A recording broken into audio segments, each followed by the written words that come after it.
don't stall. Fuck.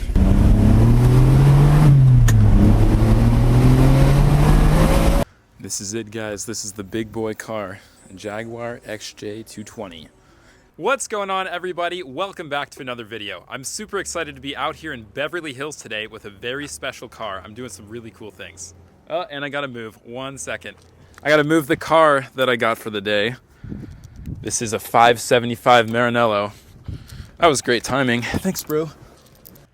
All right, so I just moved the car. That was kind of a funny take to begin with. But anyway, guys, today I'm in a Ferrari 575 Maranello. This is a really cool car out of the early 2000s range from Ferrari. So it's a front-engined V12, really powerful engine. I don't know the exact power figure on top of my head right now. I'll put it right here. But this one is equipped with the high-speed version, or the high-speed package, rather, from Ferrari. So this is basically like the top spec 575 Maranello. Show you guys a tour of the car. I don't know the name of the color. I'm gonna bet it's Argento Nürburgring, really cool shade of silver from Ferrari.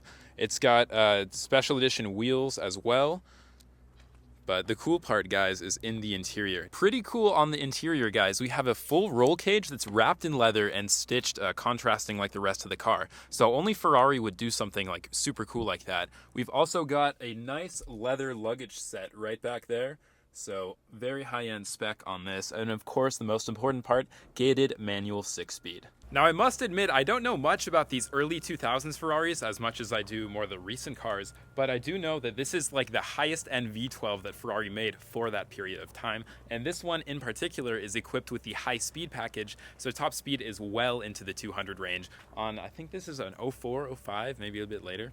What's special about this car is the V12 is in the front and the entire car is meant to be a little bit more comfortable. So this is essentially a GT car. It's meant to have a big trunk, which it does, and it also has all this luggage space up here. So it has the trunk and the luggage space. So this is a pretty comfortable car to go 200 plus miles an hour on. Anyway, this is my first shoot of the day. I have one more after this, and I've pretty much shot this car. So I think it's time we head back to the house and grab the second car. Okay, guys, the 575 Maranello is very difficult to start. For one, the key needs to be out of the ignition, so even though I just got out and just got back in with the ignition, I need to take it out. The car can't be in gear, so let's put that in neutral, and you gotta hit the fob a couple times. Wait for it.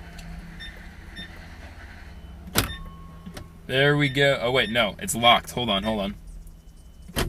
Okay, there we go. So after 3 fob hits, we've re-unlocked it. He definitely wants to go faster than me. It's all good, brother. Yeah, you take that Apex. It's so cool to be driving a gated manual Ferrari V12. I mean, honestly, I was not expecting that this would happen today, but it's pretty cool that here I am once again in a very nice car that I shouldn't probably be in.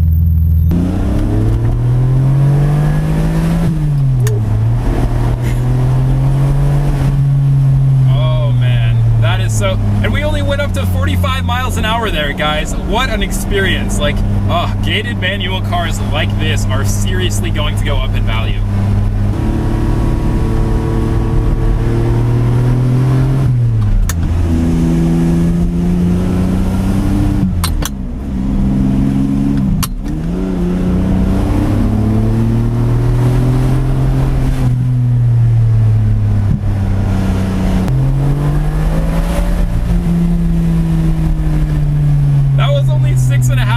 RPMs in second gear. We're only going like 60 miles an hour and it sounds ridiculous, especially with this gated manual. This car makes you want to shift every second just to shift. It sounds like you're loading a rifle. Listen.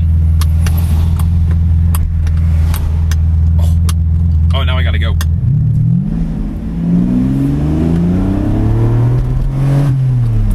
Oh my God, yes. I love this car. I love gated manuals, guys. Save the freaking manuals. All right, we're taking the 575 on to Sunset. No, we're not. It's yellow light. Of course, why would we make the light? We're in a 575. We're just chilling.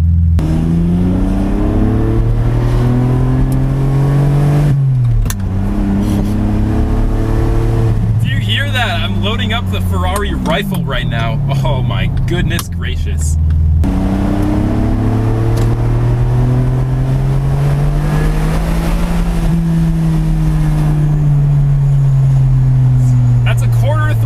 in second gear. This car is so fast. Oh my gosh, I'm scared to go near the throttle, honestly. This is one of those cars that you don't really mess with. You enjoy it at like half throttle.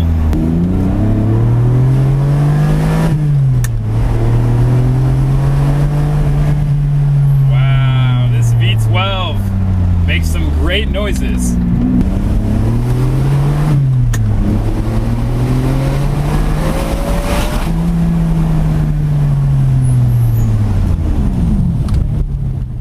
Alright, so I've picked up the second car. I just completed the photo shoot with that, and let me show it to you guys. We have a C1 Corvette, so very cool. I'm not really into American cars. I'll be the first to say that I really don't know that much, but I do know that this is a 1960 C1 Corvette. This one specifically has a V8, as I just opened the hood there. We've got the white walls. This was probably one of the pioneers of white wall tires, I would think at least. This car was a pioneer of many things. So I know that this is very special. I respect it. I just don't really know that much about it. But look at this. This is sick. It's got like a boomerang Corvette thing going on. That mirror design, that looks very Italian.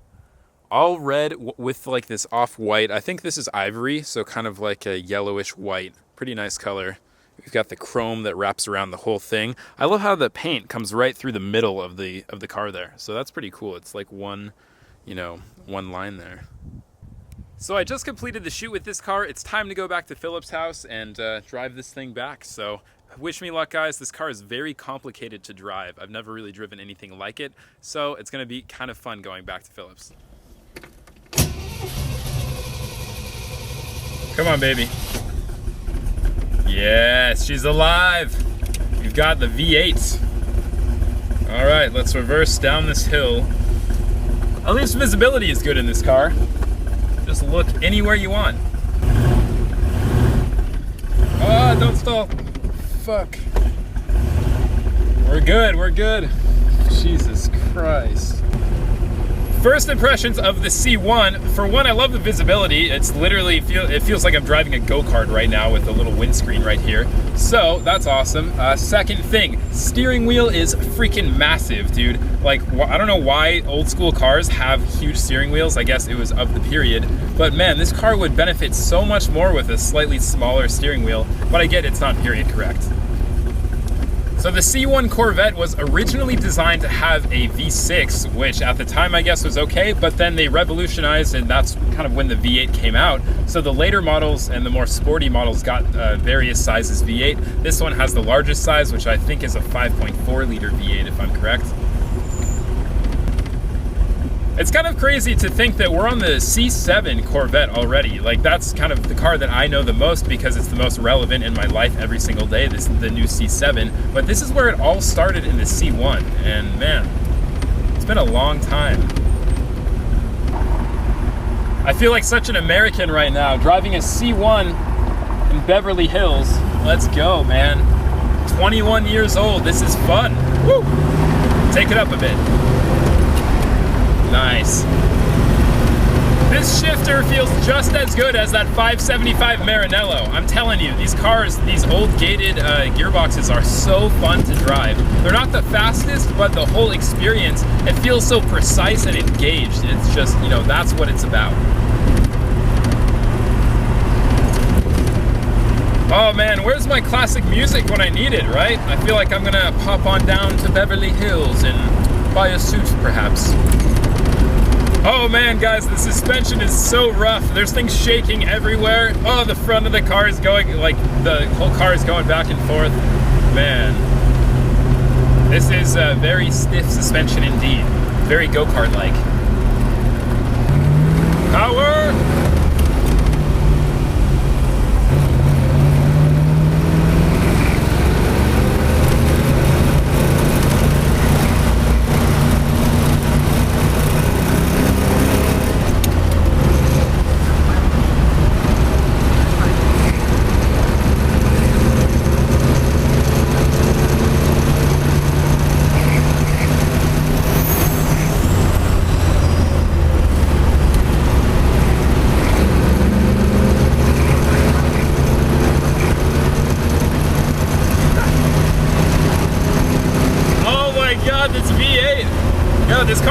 nothing and it has a decent amount of power. It's just so fun, dude.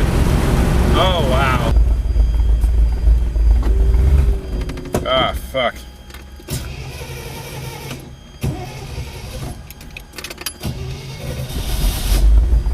There we go.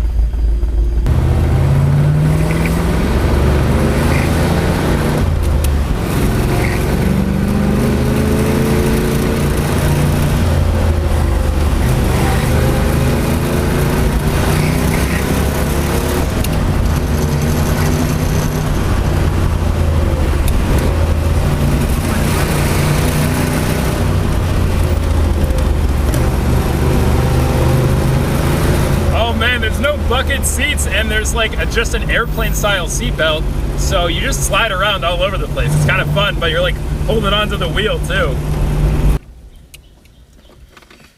Oh boy.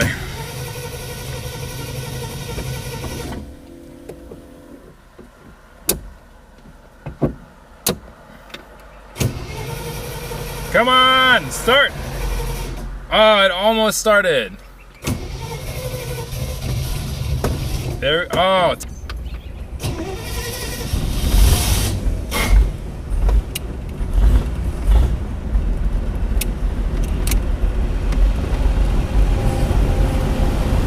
All right, there we go, guys. Got it started to back up again. It says that we are completely out of fuel, so maybe I just ran it out of gas. But man, that got a little bit hairy. Had to do like a hill start.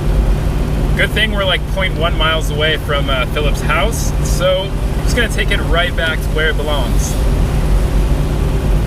As Doug DeMuro once said, the best part of driving somebody else's nice car is giving it back. So that's what I'm about to do right now, and hopefully they have gas at the house. All right, so that's gonna conclude my time in the C1 Corvette and of course the 575 Maranello. I'm not sure if I can show you any of Phillip's house. I'm gonna ask him in his garage, of course, because it's very cool. But if not, guys, I hope you enjoyed from here, and stay tuned. If the video's longer, then just wait. All right, so good news is we are in Phillip's garage, and I could show you his cars that he has here in the garage and on the driveway. So I'm just gonna start by turning around. Yeah, that's a 300 SL.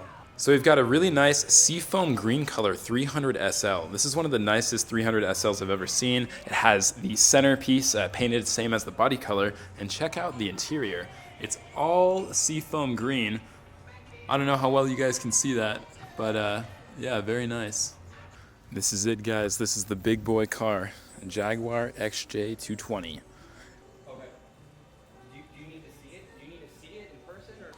So in the garage, we've got a Mercedes 300 SL, top spec, of course. Everything interior and outside is that really cool seafoam metallic green. And then we've got some Roof automobiles. So for those who know, Roof is a tuning company out in Germany. They're not just a tuning company. They're basically like a full restoration company for Porsche. So both of these are Porsches heavily modified by Roof. This is the CTR2 Sport. So it's based on a 993. Pretty ridiculous car, massive fender flares, super rare. This is the only one I've ever seen personally, and definitely belongs to a great enthusiast. And we've got a beautiful 1967 Targa. Look how clean the underbody is. It literally looks brand new. The whole car has been completely restored in Germany by Roof. Here's my toy car. Here's my real car. What's special about the Targa, guys, Phillip was explaining to me that with that soft top, meaning that there's no glass whatsoever. So normally Targas have that glass kind of bubble in back. This one has no glass whatsoever. It's just kind of open like that. And there's less than a third of the 2.7 RSs. So the Carrera RS that everyone knows and loves, the 2.7, less than a third of these are produced compared to those. And that CTR2 Sport is really too cool. I mean, what a special car. This thing has well into the 600 horsepower range, and it weighs nothing. Turbocharged, of course. This roof is all carbon fiber too, so the entire chassis carbon fiber on a 993. Pretty sick, guys. I mean, this is really one of the best driver's cars anyone could ever ask for. And don't get me wrong, it's plenty expensive, but you definitely get what you pay for. Let's go have a quick look around. We also have the classic Jaguar XJ220 sitting proud on the driveway. I love this dark blue color, guys. Super long car, totally a 90s design, but it's definitely growing on me. For those who know, you guys know my experience with this car, but let's just say she's all good now. I love how aggressive the back of the CT2 is. We have a massive wing that goes over like that, and then it meets up with these huge fender flares, and you could even see from the taillight how much that extends the flares. So that's pretty crazy. You can't have a top spec 300 SL without having white driving gloves sitting there on the top of the wheel. So man, that just tells you how pristine this car is. The leather literally looks brand new. Everything does. All right, we'll pass the XJ220. If you guys have never heard of this car, like I was totally unfamiliar with this car about 1.5 years ago, and then of course I had my experience with it, and you know, it really taught me a lot about this car. But it is one of the most special automobiles in history, I think. Really is. It was the fastest car in the world at one point.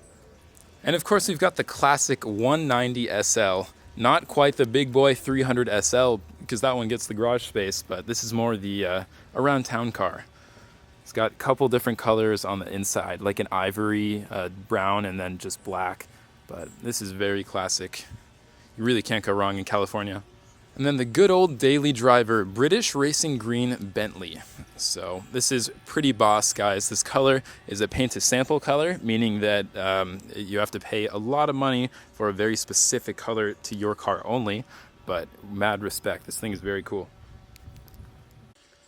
There's the C1 and the 575. Goodbye, guys. I'll miss you. Until next time. Back to the Fiesta ST. Well, I hope you guys enjoyed today's video. It was definitely a pretty special day going to, of course, Phillip's house, seeing all the cars in his garage, and then being able to drive the two cars, the Ferrari and the Corvette, go get photos of those, and just have a nice time in Beverly Hills. So anyway, please give me a thumbs up, subscribe, and I'll see you guys next video.